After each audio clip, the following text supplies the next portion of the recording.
here. I'm here today just to do a short video because we just had an extra Sunday this month. And my video today is my top 5 Harry Potter characters, or, as my terrible writing seems to indicate, the top 5 Horny Potter characters. My printing is just not great, and it shows sometimes. So I'll start at my 5th favorite and work my way up. And although these are technically 2 people, I'm sure it doesn't surprise anybody. In 5th place are Fred and George Weasley. I did put them in together, even though they both have very, their own personalities. There's just something about the way that they present in the book together that I really love. Overall, they're just fun and funny people. They're wonderful people, and whenever they come into the book, they are a breath of fresh air. When I was reading this growing up, these 2 were the people I wanted to be friends with. Then I'll go to my 4th favorite. My 4th favorite is Minerva McGonagall.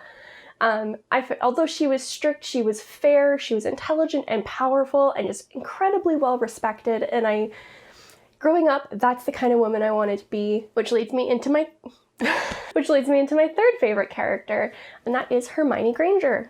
Growing up, she was the character I definitely wanted to be as a teenager. She was the character I identified with the most. I probably wasn't as ruthless as her, or quite as driven, but I liked to think I was bookish and smart. And on top of that, she was also a loyal friend and just really solid support for Ron and Harry. And that it was just the kind of person I wanted to be when I was growing up. Next, I'll move on to my 2nd favorite character. This is Neville Longbottom. Growing up, although the way his character was described was never particularly attractive, the kind of person he was he was kind, he was strong-willed, or he worked his way up to it. He was always trying his best, and he was his own person, and I always really liked that. And growing up, when I looked at his character, it's like, those aren't my physical preferences, but that kind of personality, that's what I want in a partner. Lucky me, that's what I got in a partner. By the time this goes up, my fiance and I will be married, so count me as the luckiest girl alive. I got to marry the best parts of my book crush growing up. And then we come to my number 1 spot. I know this girl is on a lot of the top 5 lists for everybody. Reading the books as an adult, this is who I hope I am.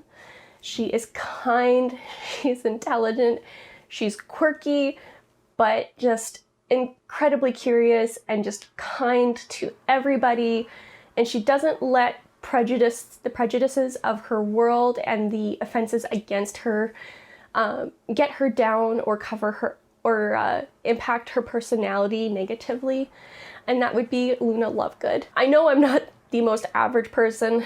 If you meet me off camera, I'm very strange, I promise. But there's so many things about Luna's personality that I wish I had, and I strive to become more like that.